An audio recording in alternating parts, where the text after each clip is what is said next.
Right, that's today's doping debate. Here's today's route. Vaison-la-Romaine is the start town for a short stage designed to encourage attacks. 168 kilometres in total, with the first climb after only 17. That's a third category col. And there are two more second cats. The Col de Marouenne comes after 48 kilometres. The day's intermediate sprint is at 123. And then just 11.5 kilometres from the finish is the summit of the Col de Manse. We've seen plenty of high-speed chases down into Gap on previous tours, and we're likely to see another today. Rui Costa, for the last 2 years, the winner of the Tour of Switzerland, trying to slip the field on what is a long, hard climb to the summit. We are still 4.3 kilometres from the top. Well, there's two races going to go on here, Phil. Obviously, we've got Rui Costa. He's trying to win the stage this afternoon. He's a long way down in the overall standings. He lost all chances of a high finish when he stood at the side of the road and waited for Alejandro Valverde in the crosswinds. But he is a talented bike rider. You can see it's all splintering here because of the pressure of that attack from Rui Costa. But there will be serious moves in the main field, and you can see because the time gap has actually started to come down a little bit now as they accelerate once they get to the start of the climb. Well, this is a very good move by Team Katusha, and you see how all of a sudden there's no response behind or no major acceleration. Mark Cavendish at the back having a quick chat with the doctor. Well, this is a move to try and get Joaquim Rodriguez a little leg up the overall classification, because he started the day, Rodriguez, in 8th place, 7 minutes 11, but I think they've pulled him back anyway, and they're all back together. And here comes Thomas Voeckler having a little go from the lead group, and they're after him as well as the rabbit tries to flee. Up the climb here. This is still 3 kilometres to climb to the summit of this mountain. Well, this race, this group split apart in the early few kilometres, but even Cam Meyer, who was in difficulty a little while back there, Phil, has managed to get himself back into contact. Now, still at the front, we've got Rui Costa here, and still holding on to a slight advantage. He's got a little way still to go up to the summit as the riders start to spread themselves all over this mountain now. They're forming a select group, about 8 men. Thomas Voeckler at the back, Cyril Gautier's teammate at the front, and this is Peter Sagan at the back of the peloton. We've gone back up to the leader here. This is Rui Costa, two-time winner of the Tour of Switzerland, one-time a stage winner at Superbest in the Tour de France in 2011. This is the immediate chase group here. Cyril Gautier's a Europcar rider now coming to do the pacemaking to try and help him get Thomas Voeckler back into the race. But 2 more riders have managed to slip away from this group. Right at the back is Trofimov. Yeah. Little flick of the elbow there. That's from Tom Dumoulin, the Frenchman on the Dutch Arga Shimano squad. And you can see the crowd enjoying the situation here, high above the city of Gap now, as we do a big arc to go back down. Katusha really are throwing everything at Chris Froome this afternoon. And look at the face on Richie Porte there now. He's the last pile of fish for the yellow jersey of Froome. His job now is going to take Chris Froome. It's put him on the defensive back there, because it's now the riders in the Tour de France who are hoping to attack, who are now having to hold on to Chris Froome himself. The back is Nieve. He wears the leadership in the King of the Mountains, but he's been dropped here. There's time gains coming Chris Froome's way if he hangs on to this. Contador is here for sure. Bauke Mollema is here on the back. Just in the distance is Laurens ten Dam. There's more time to be gained for the Maillot Jaune tonight. Well, you can see that Alejandro Valverde, Phil, is doing the job here this afternoon to look after his younger counterpart, the 23-year-old Colombian, Quintana. But Rui Costa is flying into all these Spanish flags. He's Portuguese, by the way. That's what it's like to lead through the crowd here on the Tour de France, right at the head of the race. Rui Costa in search of a stage win.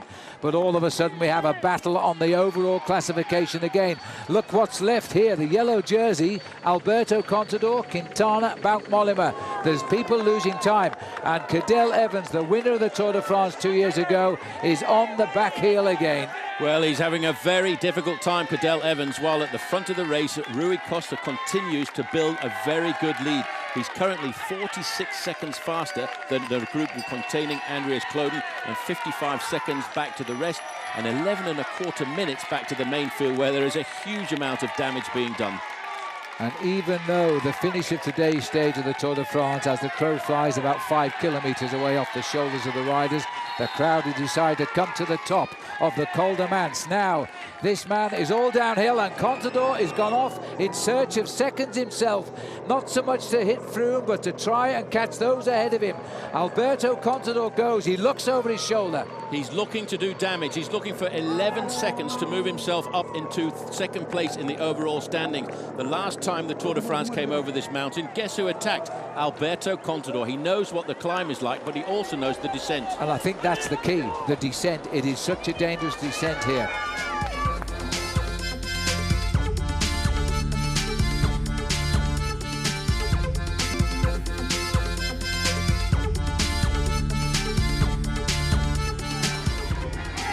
We are at 10 kilometres to go, and Rui Costa now, it's all downhill as the UK flag flies for Chris Froome. He'll be about 11 minutes before we see him up here.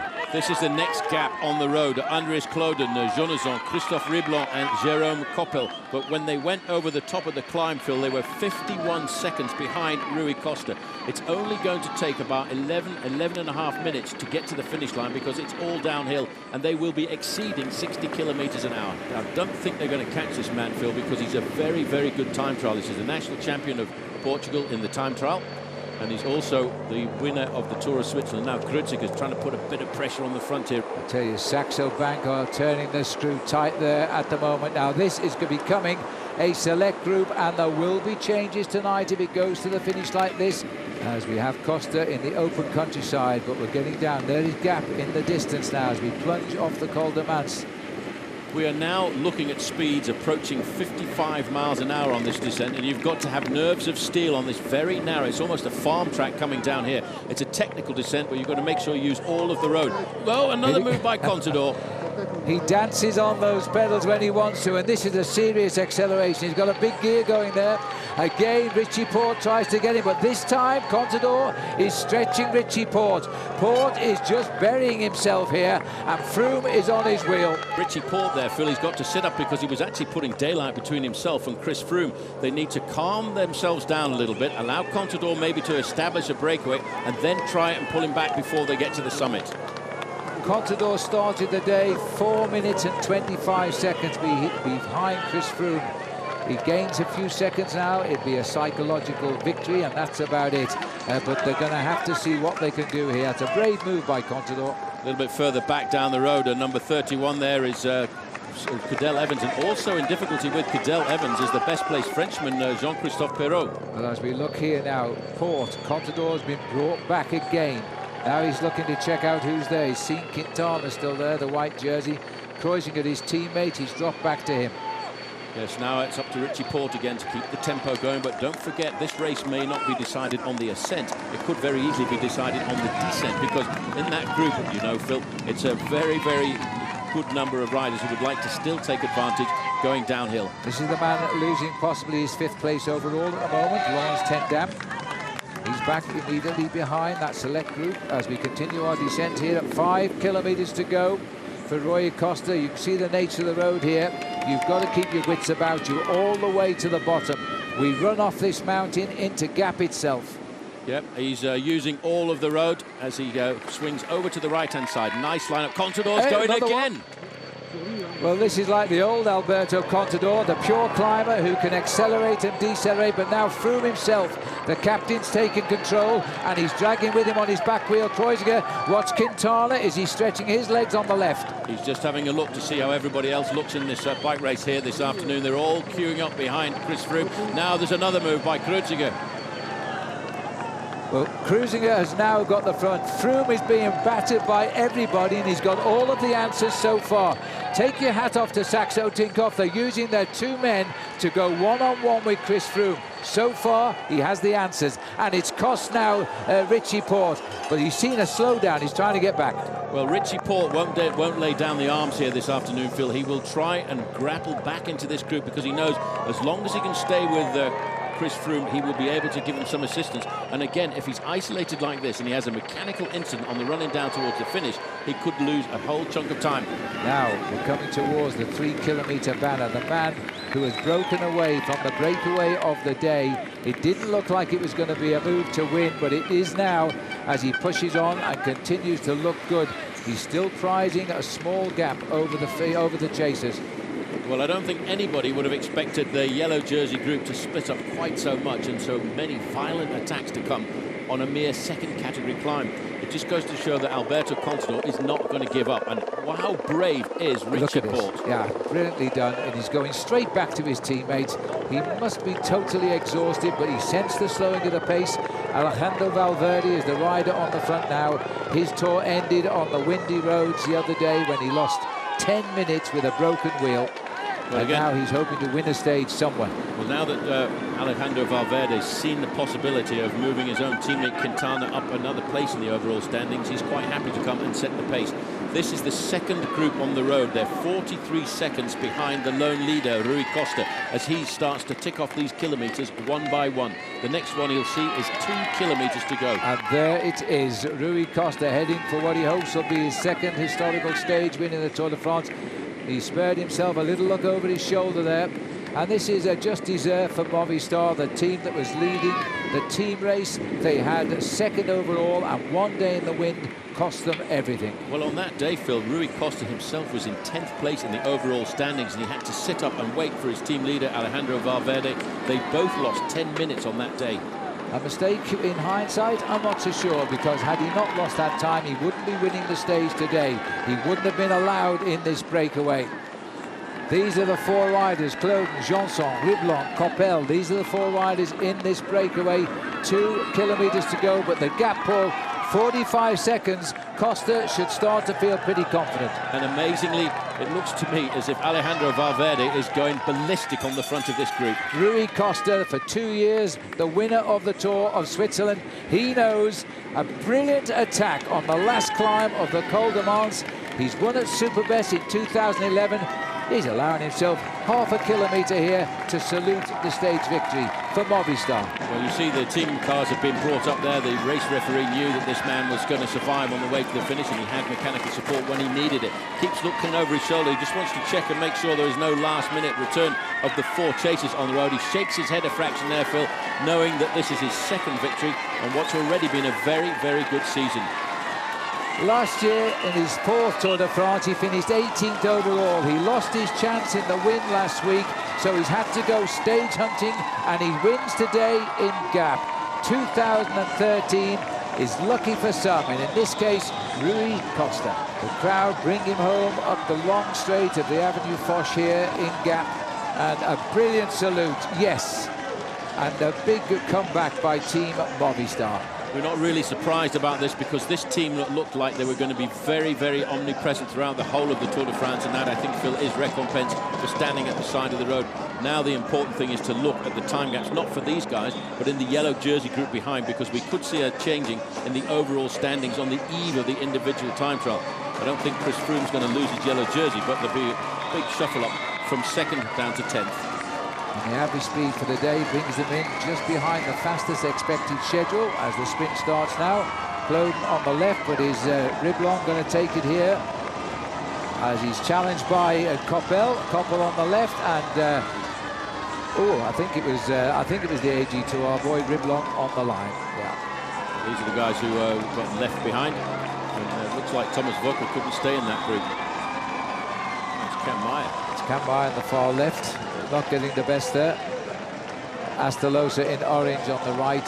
Cam Meyer taking on the world champion, Philippe Gilbert. Not what he wanted to be today. That was his best shot at winning the stage today, and he didn't make it that way. Now we'll be very, very attentive now, Phil, on this descent. This is the yellow jersey group. They've left behind the 5th place overall rider, and that is Laurens ten Dam, as Nicolas Roche comes charging to the line here. Yeah, we're going to try and keep you in touch with everything now. Our cameras are going to jump around. Remember, this is the remnants of the breakaway finishing. Back up with the leaders now. This is very dangerous for high-speed descending. Very select group of key men in the Tour de France. The celebration by Rui Costa in Gap And amazingly, still a long way down, coming down the mountain, are the men that matter in this year's Tour de France, as they now arrive on the eve of the mountain time trial tomorrow.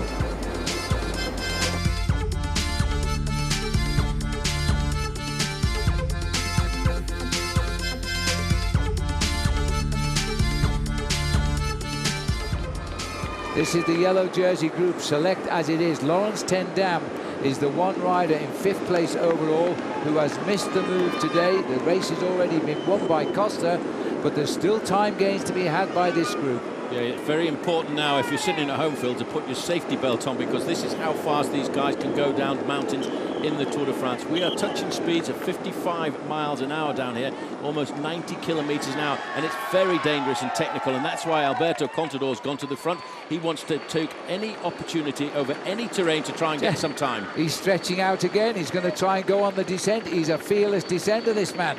Kicking well, remember, seconds, 40 seconds, covers 2nd to 5th rider in the Tour de France. He's looking for seconds at the moment. Well, these guys will do a daredevil descent, and especially Alberto Contador. He'll use every possibility, any terrain that he can, to pull a few seconds back here and there. He will not go out of this Tour de France without a fight. 8 men form this descent. The man who's missed out, a little kick on the wheel there too of Contador, cruising as he came round there. Laurens ten Dam is the man who's missing out. He came the day to the start in 5th place. This is Rodriguez at the back for Katusha. Well, Alberto Contador will try around every one of these corners, and you know, it is quite truthful that he always comes out of the second rest day in very good condition. He's jumping out of those corners a lot quicker than anybody else. Oh, there's crash. That's Contador. Yeah, Contador himself. I saw him kick at the last corner. This time and he went down. Froome. And Chris Froome also. We never saw what happened to Chris Froome. We may get a replay of that. Froome and Contador together as the race speeds on. But Richie Porte is there for Chris Froome. As we went around that corner, Contador actually went down in the side of the road there, and Froome had to go into the grass. But he didn't fall off. He just put his foot down. Contador, I think, did hit the deck there. But it's so dangerous. We've warned you so many times. Well, Contador dropped it going around that corner, but he was the one taking risks on this descent. He was. I knew he would use every possible corner. Froome went down just slightly there. I don't think he will have injured himself, but more than anything else, it will have pumped up his adrenaline. Yes, and he wasn't happy with Contador. He shook his head as he went past him. And it's up to Porte now. That was why Porte fought so hard to get back to his man, to help him on the way down. And he's done just that. He wanted to be with Chris Froome as long as possible as we go around another very nasty little hairpin bend. Froome backing off a fraction. Contador itching to go into these corners in first place. Look at Richie Porte diving down here. He kicks out of these corners like he's in a Grand Prix. Brakes on again. Knee kicks out. Well, the reason he's doing that, he's taking advantage of these corners to get himself closer and closer to the rest of that group that are just in front of him. In fact, he's nailed back that gap very quickly in just 2 hairpin bends. But what risks are these boys taking? They are, Contador needs to get back, but he looks as though he's had his wings trimmed here. Chris Froome is losing a few seconds, but not going to be too worrying to him. Let's not forget, Chris Froome starts the day with a 4-minute and 14-second advantage over Bouk Mollema and 4:25 over Alberto Contador. Mollema's ahead of him at the moment. So too is Kreuziger. Contador trying to fight back. He's defending his 3rd place overall just now. Well, Richie Porte and Chris Froome know each other very, very well. They train together a lot. They know each other perfectly. I think that was the bend that Bolocchi fell on, and they are safely around as they continue on the left-hand side of the road. This tree on the left was where Lance Armstrong rejoined the race route that left Yoshiba Bolocchi lying on the road. Richie Porte just looks over his shoulder briefly to make sure he's still got Chris Froome in his slipstream, as Contador also takes advantage of the SkyTrain. They're just about to turn right, and they're on the main road now, which will line up for the finish line in about 3.5 kilometres time. And do you know what, Paul? Richie Porte is going to put these two back in that group before the finish, and after all of this attacking racing, they're going to finish in the same time. Well, it's been amazing to see the attacks that we saw on a 2-second category climb. You see Chris Froome saying, Contador, are you coming forward to do a bit of work, my mate? Contador looking at his elbow, saying, I'm injured, I can't come through. Why should I? Why should he indeed? Because it's up to Froome to drag him back, and he looks like he's doing it. 3 kilometres to go. These are the boys, and Rodriguez looks over and he's seen the other 3 come back. The yellow jersey is back with them. Well, a few hot moments there for Chris Froome, but fortunately for him, Phil, he had alongside him a guy by the name of Richie Porte, who's not just a teammate, he's a good mate. Quintana looks over his shoulder. This is Wout Mollema, second overall in the Tour de France. He will stay second overall in the Tour de France tonight. Laurens ten Dam is behind this group, and the few seconds the man in the white jersey needs will put him up into 5th place in his first Tour de France. Well, Alejandro Valverde now quite keen to come to the front, and he's dragging away Wout Mollema, but look now, as whenever it's needed to be, Chris Froome comes forward and closes down the gaps himself. Well, after the way he's raced off this mountain, he's not going to let anybody gain a single second over him now. And he's gone straight onto the back wheel of Wout Mollema. He's not worried about the man driving it, because that's Valverde, and he's lost 10 minutes. Yes, but Valverde wants to keep the pressure on in this group because he wants to see that his teammate Quintana move up from 6th to 5th place in the overall standings, giving him another move up the overall standings, meaning he'll start 5th in the end in the individual time trial tomorrow. Great day. Big answer coming back from the Movistar team. Today they brought the stage home first with Rui Costa, and as it works out, they've now moved their man up to 5th overall in the Tour de France. 1 kilometre to go now as we charge into the streets of Gap for what is only the 23rd time in the history of this city. Yes, the 100th edition of the Tour de France this year, the event that started back in 1903, and we've seen a massive battle today as Valverde continues to do the pacemaking on the front. He's not thinking about a pace position on the stage this afternoon, he's thinking about time. That's what this is all about, is again juggling the top end of the overall classification. And they won't even bother to sprint for this. They'll drive to the line. The clock will stop at the same time for all of them. Now, many of you ask, why don't they split time to thousandths of a second when the peloton crosses the line? Well, can you imagine if you're at the back of 190 riders and you all want to get to the front because the time is different, every day would end in carnage. So as they come up towards the line now, Wout Mollema will feel very happy with this, as Froome himself again trying to demonstrate he's the leader of the Tour. He follows the wheel of Rodriguez all the way to the line. A blanket finish, all same time, which threatens so often to be a different time. The loser today, Paul, will be Laurens ten Dam. Yes, he was the one put under pressure on the slopes of the climb. Joaquim Rodriguez, though, Phil, announcing that he's going to be an aggressive little chap over the next few days when we get into the terrain that suits him best. The rider in the light green has lost enough time to drop a place, just grinning in the left of our picture. That is Laurens ten Dam. Well, if you know, Phil, it can all change again tomorrow with the 32-kilometre individual time trial, which contains 2 very difficult second category climbs. There won't be much in it, but ten Dam, I think, will slip to 6th place overall as they ride right up to the line. And look at the gap, 12 minutes since Rui Costa crossed the line today. Right, first things first, before we get on to the intrigue of the day, Rui Costa wins the stage, 42 seconds ahead of the chasing group of frustrated Frenchmen led in by Christophe Riblon. But the real action was going on 11 minutes behind, where Nairo Quintana was at the front of a group containing Chris Froome, Bauke Mollema, Alberto Contador and Roman Kreuziger, but not Laurens ten Dam. He was a minute further back, along with Jakob Fuglsang, Cadel Evans and Dan Martin. So Portugal's Rui Costa taking the second stage win of his Tour career is the big story of the day, but sadly for him only in Portugal. He mounted the podium to the polite applause of a crowd more intent on squinting in the sun at the big screen to try to get a better look at the replay of the Contador-Froome semi-crash on the descent. Now, in the absence of seeing anything but the aftermath, we're going on clues and post-race accounts. Contador seems to have come off the road first, and Froome is up ahead dealing with the consequences of having avoided colliding with him from behind. There's an exchange once they've got back on their bikes, or perhaps it's just one way. Froome certainly has something to say to Contador and shakes his head in disapproval, and then makes a show of inviting him through to do some work, which Contador declines. Once they'd rejoined the main group, Contador starts playing to the camera himself, giving a large, apparently sarcastic thumbs up to Nairo Quintana for pulling in the group after he'd crashed. So much for the Spanish-speaking coalition. Sí, no, bueno, aquí mira, cada uno puede actuar libremente de la forma que sea. Nairo, pues bueno, esto nos hemos caído y se ha tirado, pero bueno, cada uno hace su táctica. Tampoco, lo único que bueno, sí que es verdad que todavía quedan muchos días y pasan mil cosas, pero bueno, no pasa nada. Son cosas de de carrera y nada, ahora descansar, que además es un día muy caluroso y eso merma siempre las fuerzas.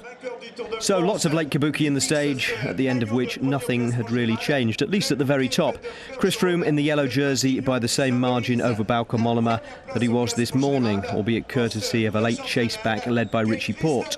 The cameras missed the incident. The main incident from our point of view, from yours as well, I'm sure, is you came round that right-hand bend. Next thing we saw was Contador was off and you were kind of half off your bike.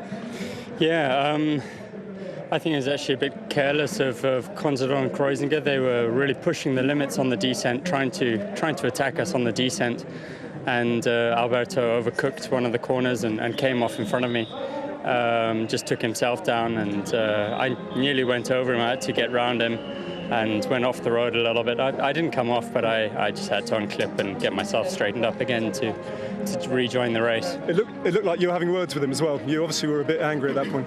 Yeah, I just think at this stage in the race, I mean, he's obviously getting desperate that he's attacking us in the descents. Well, they are attacking in the climbs, but I just think it was careless riding to ride like that. We spoke about this yesterday, actually, Chris. Is he attacking you, or is he attacking Mollema and the rest? Is this the battle over the podium mixing up with your race? Yeah, I mean, either way he is attacking, but yeah, exactly. I think he could have been attacking to try and, one, get closer to me, and two, distance himself from Mollema. Which he nearly did in the wrong direction, but Alberto Contador's chase back with Froome keeps him 11 seconds behind the Dutchman. Mollema's teammate, though, loses his 5th place to Nairo Quintana, Laurens ten Dam having simply failed to make the selection on the climb of the Col de Mons. Jakob Fuglsang missed it too, and Joaquim Rodriguez jumps ahead of him into 7th.